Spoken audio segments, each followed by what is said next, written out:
What's popping my pimples? Welcome back to Wallace Most Likely. After all this time, I've finally done it. I've started the IDW Sonic comics. I know, hold your applause. I've just finished experiencing the Neo Metal Sonic saga, and I want to talk about it with you guys, share my overall thoughts, and what I'm looking forward to going further into this universe. And if you want to follow this journey with me, make sure to subscribe to the channel for more Sonic content like this. My initial setback from starting the comics have been a few things. 1, the idea of finally playing Sonic Forces all the way through, and 2, how I'd actually go about reading them. As for 1, turns out I didn't need to play Forces at all. I just need to understand that Eggman took over the world and lost, and that Infinite was gone. I can live another day not experiencing the Forces campaign and living in pure ignorant bliss. As for 2, well, one of my close friends, both figuratively and literally, has just about all the comics that I could have borrowed. I ended up experiencing the saga through adrenaline dubs, who, as you can guess by their name, make comic dubs. This works best for me because it allows me to grab screenshots more easily of scenes I want to talk about and allows me to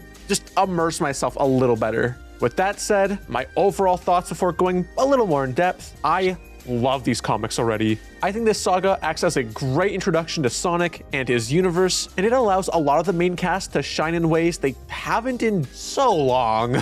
Going back to the start of this comic, I find it pretty funny how the whole resistance aspect present in Forces that starts this comic out feels like a mirror to the Archie comics with the Freedom Fighters. It felt like I was in familiar territory with what I was used to reading, but with a new flavor. Forces honestly feels like a blessing in a sense for the comic because it allows the Archie fans to slowly transition into this new canon, which I like. It's pretty fun seeing Sonic treated like a celebrity in this universe. You know, you got people gushing about him as this big hero, pissing their pants in his presence. Some even wanting his autograph. Like, bro's got the same celebrity status as Michael Jackson had. Like, damn. It's also funny that the whole free as the wind panel is this early on. I know this is a whole stupid debate about Sonic's character that stemmed from the Black Knight about him needing to be free like the wind and yada yada, and that people will use this panel to bully Sonic fans who are too passionate about this take. I think that's just really funny, and I just had no idea it stemmed from the comic this early on. But Sonic's character as a whole, I feel like the reason I like Sonic in the comics is a lot less surface level. It's not just, oh, you know, he's the main character and the hero. It's how he interacts with others, how he looks after others, just the presence he brings. There's layers that I can keep peeling back about it, but I'm not going to because I want to keep talking about this comic. I like that at the start, each comic takes the time to give a lead character or two the spotlight needed to slowly introduce them to the story and the reader. Amy truly feels like her old self again. She's got her little crush on Sonic. She's still a little bit of a hothead, but she's also able to hold her own. It feels like a balance of her 2000s version to how she's written nowadays. And I think this is how Sega needs to be approaching her character in the games going forward. If they still want this whole girl boss mentality, let her be fun and have a personality, but she's still able to do some cool things along the way, like leading the resistance as Knuckles should be doing. Speaking about Knuckles, he also feels quite in character with this 2000 self. He cares about his emerald. He's a bit of a hothead, but he also isn't stupid. I find the introduction of the characters Rough and Tumble to be quite fun though. These are some great stupid little henchmen that won me over pretty quick with their whole catchphrase gimmick. Then seeing it turn back onto them with Sonic and Knuckles made me chuckle. I also think their designs are just so neat. Like, dude, having skunks in the Sonic universe and they actually use their skunk abilities and Knuckles is just dying from it, that's both funny but also really interesting. Feels like one of the only times that the character being the animal they are actually matters. Because Sonic could be like a dog or a cat and it wouldn't really change his character. I guess there's the whole spin dash thing, but look at Tails, for example. He could be any animal with just an extra tail and that's all he needs. But for Rough and Tumble, it's a part of their combat, and I'm totally overthinking this, but I don't know, it was just cool to me. Then we get Tangle and Blaze's introduction. I kind of figured that Tangle and Whisper's introduction in the Chaotix Case files was going to be more casual compared to the IDW comics, but Tangle just kind of appears. I thought it was going to be more dramatic, and in a sense, it is more with Whisper, but yeah, Sonic just kind of appears in Tangle's town and they're homies. I really like her character here though, as she charms you pretty early on. I found in the case files that Tangle could be a bit much at times, but in the comics, there was zero issues. Very fun character though. As for Blaze, I don't really have much to say about her, honestly. She's just a nice character to have around, and her dynamic with others is fun, but nothing about her personality has really connected with me personally. She's cool, but that's really it for me.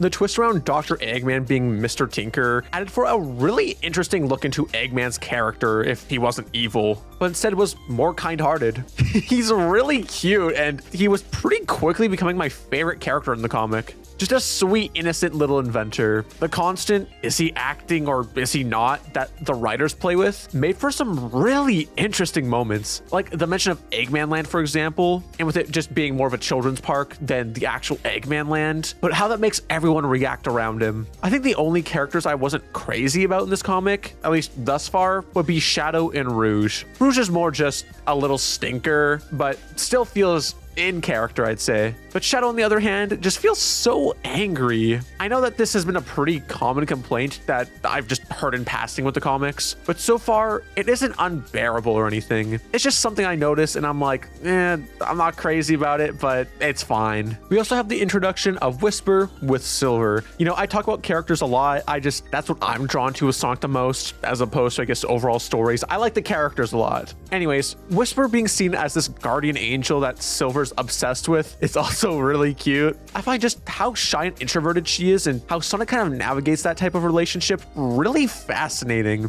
We've gotten a few shyer Sonic characters over the years, but specifically with Whisper, I've never really seen a Sonic character written like this in the universe before with this personality type. And I just find what she brings to the table to be really interesting, especially with her abilities. I'm looking forward to learning more about her character as the comics go on. She's for sure my favorite addition to the universe. As for Silver, I definitely see why his fans are just so passionate and vocal. He's just flat out adorable in this comic. He feels that, and I'm sorry, it's kind of cringy to say, wholesome cinnamon roll archetype, but he also has this, tragic backstory from the future that's fallen apart. His character is just really charming in this comic. And with him sticking around, I am very curious to see where they go with him. But man, this is more personality than he had in all of 06. Then we get to Neo Metal Sonic. This is such a cool take on the character. First of all, the dude is an absolute aura farmer. Like, that panel at the end of the 7th issue where he's just sitting in that chair, insane. Seeing him still subservient to Eggman, but having much more of his own consciousness is a take on the character I really loved seeing. Also, just watching him go super, like, girl, seeing him swipe Knuckles, dude's got a little zest to him, The grand finale with the battle on Angel Island was really cool. Though after Knuckles steals the Master Emerald from the little monster Metal Sonic, it does feel like the battle just kind of ends. Seeing Sonic and Tails bring him back to life only for Metal Sonic to run back to Eggman, and that's what brings Eggman's memories back, is also just so cool and such great writing. By the way, getting that flashback to Eggman's relationship with Metal Sonic, again, I know I keep saying it, just cute, adorable, warms my little heart. Then we have the introduction of Dr. Starline, who, like Whisper, really interesting character and really interesting dynamic that we haven't really seen in the Sonic universe. Like Amobian being just a genuine Eggman glazer,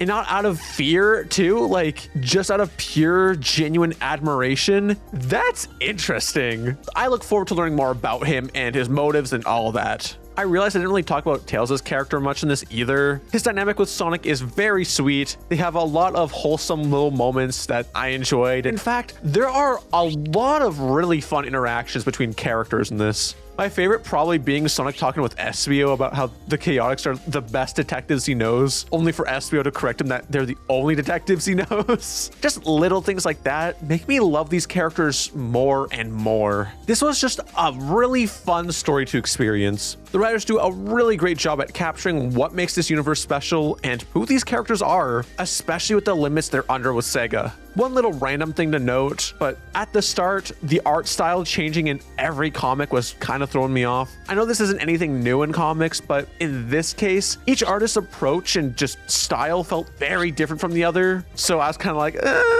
but near the halfway point, I adjusted and it seems the artist did as well. This saga felt like a great prologue into the IDW universe and introducing the characters, setting up the stakes, among many other things. I know this next saga around the metal virus is often claimed as one of the best Sonic stories, so I'm really excited to experience that as I continue on with these comics. But I want to know, what are your thoughts on this saga? Share your thoughts in the comments below. Thanks to my patrons to make videos like this possible, and thank you for watching. Until next time, okay, bye!